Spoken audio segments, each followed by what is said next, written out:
Anda masih menyimak Ruang Publik KBR yang dipersembahkan oleh Kementerian Pemberdayaan Perempuan dan Perlindungan Anak. Tema pagi hari ini adalah bullying di sekolah meningkat, apa solusinya? Dan saya tidak sendirian karena saya masih bersama dua narasumber kami yang terhubung secara virtual ya. Seorang psikolog yaitu Ibu Erviane atau Ibu Vivi. Dan berikutnya ada Ibu Retno Listianti, seorang pemerhati pendidikan dan anak ya. Baik, dan kita juga akan membacakan beberapa WhatsApp yang sudah masuk di nomor 0812 118 8181 atau Anda yang ingin menelpon kami. Mumpung loh ada dua narasumber yang hebat-hebat ini yang berkompeten ya. Silakan tanyakan terkait tema kita hari ini. Anda bisa telepon kami bebas pulsa di 0800 245 7893. Tentunya masih bersama saya Rizal Wijaya. Baik, dan sebelum dilanjutkan kembali, ini ada pertanyaan dari Indri di Bekasi, Ibu.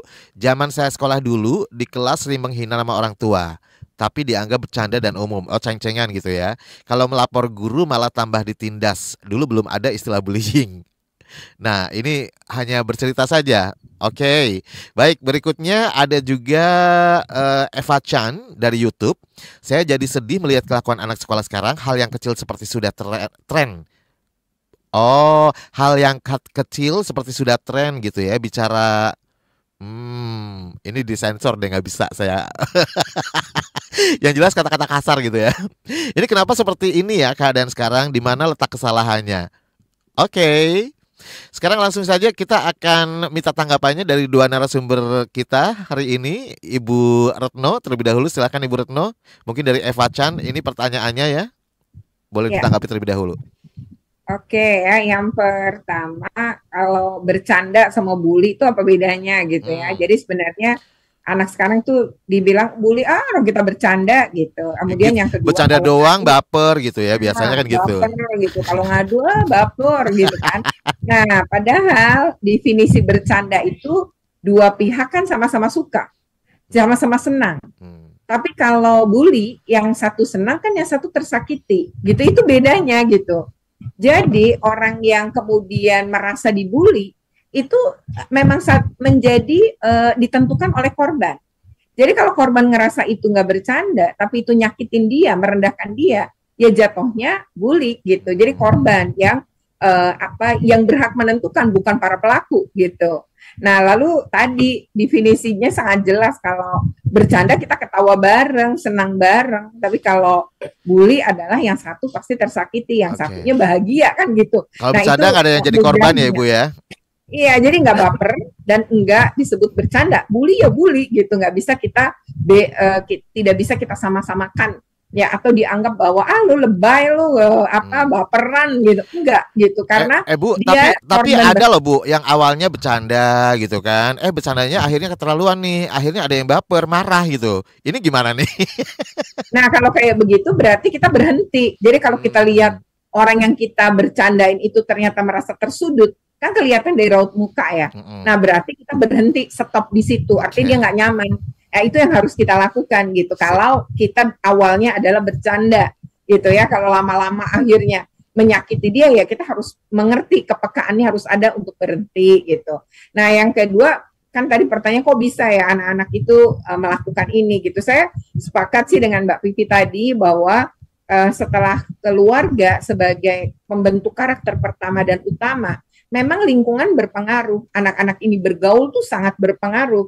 Nah, apalagi kalau secara perkembangan psikologinya anak ya, usia 12 sampai 19 tahun memungkinkan anak itu berubah gitu. Jadi di rumah sebenarnya tidak mendapatkan tadi ya pengasuhan yang negatif, tapi karena bergaulnya dengan orang yang Hmm. salah, itu bisa saja dia terpengaruh. Atau ya tadi game online yang penuh dengan kekerasan, YouTube, itu memang juga sangat berpengaruh atau dapat mempengaruhi anak-anak kita berperilaku. Nah, termasuk bagaimana di sekolah guru melakukan.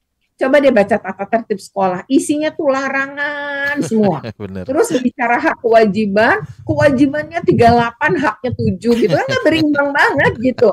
Dan bagaimana anak tuh diatur begitu detail gitu ya. Tapi begitu saya tanya, ini nanganinnya nanti gimana? Karena tidak ada sama sekali cara nanganin di dalam tata tertib itu. Atau sanksinya gimana? Mereka akan bilang pembinaan. Pembinaan kayak apa? Nah, pembinaan Karena dibebaskan tadi tidak jelas arah ukurannya. Nah, pembinaan ini bisa macam-macam nih gurunya ngelakuin. Misalnya, oh terlambat masuk, nulis saya tidak akan terlambat 1,5 jam di buku. Ya itu kekerasan juga, tangannya capek dong. Oke. Dan itu untuk apa? Nggak menimbulkan efek jerak. Terus lari, putar lapangan 20 putaran. Atau push up, sit up 50 kali. Nah, akhirnya begitu cara orang menginterpretasikan yang disebut dengan pembinaan. Nah, bentuk-bentuk kekerasan ini ya akhirnya ditiru karena anak tuh sebenarnya perilaku anak tuh niru. Jadi kalau orang dewasa melakukan dengan tepat itu sebenarnya apa yang baik itu akan ditiru, tapi begitu buruk, buruk pun ditiru. Nah, sementara guru-guru kita itu kan masih juga kelompok orang yang tidak percaya bahwa mendisiplinkan tuh kalau nggak pakai hukuman nggak percaya. Terus yang kedua, guru-guru kenapa nggak percaya? Karena orang dewasa merespon satu tindakan anak itu kan pakai pengalaman ya. Betul. Nah, pengalamannya mereka, dulu saya dipukul, ditampar guru olahraga, ditendang pernah sama guru apa. Selalu dibanding-bandingin ya Ibu ya. Iya, tapi kalau ngadu orang tua saya tambah marahin saya, malu-maluin kamu malah ditambahin. Nah, kan itu dulu. Kalau sekarang dia nggak bisa, ada undang-undang KDRT, ada undang-undang perlindungan anak. Betul. Ya itu ya yang memang harus dipahami. Jadi guru juga harus merubah mindsetnya tentang mendidik anak. Oke, kalau dari Ibu Vivi, ini sebenarnya kenapa ya anak-anak zaman sekarang tuh kayaknya gampang banget nih, misalnya kayak ngomong kasar gitu ya, terus mewajarkan tindakan-tindakan yang memang sebenarnya itu adalah tindakan yang kategori bullying gitu ya? Iya. Sebetulnya kita perlu menyadari juga bahwa nilai-nilai itu sudah bergeser gitu ya. Kita harus akui itu. Artinya apa? Artinya ada peradaban juga yang sebetulnya mengarah pada hal yang positif. Di mana sekarang sudah mulai dikumandangkan bahwa kita perlu menghargai orang, kita perlu memakai kata-kata yang baik, bercandaannya harus seperti apa. Cara self-healing, self-love, dan sebagainya ya, edukasi di media itu sudah banyak sekali gitu ya. Dan itu juga sebetulnya diberikan di sekolah. Nah, sebetulnya ini kan tanpa kita sadari, ini kan masuk ya pada orang tua maupun pada anak. Jadi orang tua mengajarkan hal-hal seperti itu. Sehingga kepekaan terhadap sesuatu yang sifatnya adalah merendahkan, melecehkan, itu jadi lebih teredukasi. Ya, dampaknya adalah orang jadi lebih sensitif dan peka pada saat dia bokap lu bla bla bla gitu ya, nyokap lu bla bla bla gitu. Nah, itu yang dulu kayaknya itu bercandaan, sekarang karena nilainya cukup bergeser, maka orang menganggap itu adalah penghinaan. Sudah di awal karena mindsetnya adalah berkaitan dengan dia ngomongin orang tua itu sama dengan merendahkan. Oke. Nah, mindset itu sudah mulai terbentuk gitu. Jadi lebih mudah sebetulnya ya, tanpa akhirnya anak kepekaan untuk melihat konteks ini bercanda atau bukan, itu sudah jadi nomor 2. Kalau dulu bercanda yang duluan gitu ya. Ini saya lihat ada perubahan mindset dan value juga yang sebetulnya ini hal baik gitu ya. Tapi penjelasan yang cukup detail itu yang memang kurang diberikan kepada anak-anak kita. Makanya saya sangat setuju dengan yang namanya literasi. Segala sesuatu perlu ada konteks, perlu dijelaskan gitu ya. Baik.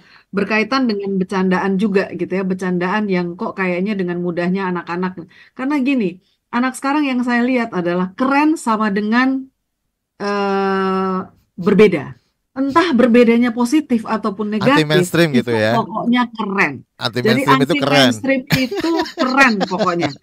Nah, ini yang saya lihat begitu kuat. Jadi pada saat sesuatu yang negatif itu teman-temannya kayaknya wah keren, apa ya istilahnya kan sekarang wah challenging banget, bisa betul. di-challenge gitu kan, segala sesuatu kan apa challenge gitu ya. Nah, ini sebetulnya juga menjadi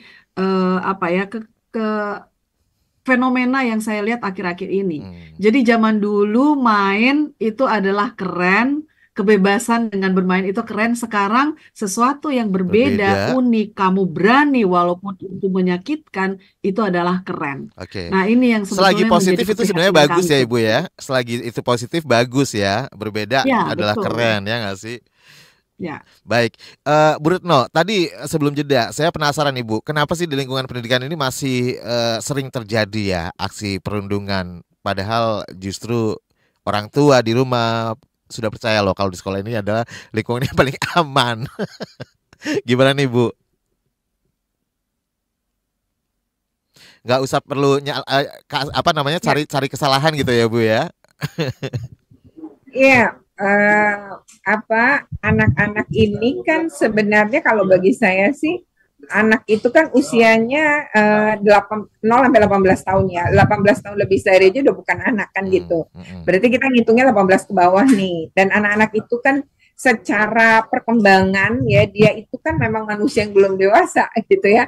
Nah, artinya memang butuh bimbingan, butuh edukasi gitu dari orang sekelilingnya, orang dewasa di sekitar anak. Nah, anak ini juga peniru kan, peniru ulung gitu. Ya, jadi menurut saya apa yang kemudian terjadi di lingkungan sekolah itu ada kontribusi orang dewasa sih bagaimanapun gitu ya. Kita contohkan misalnya begini, sekolah-sekolah berasrama itu ternyata saking banyak ya, ini kan 24 jam pengasuhannya berarti pindah nih ke sekolah ini gitu.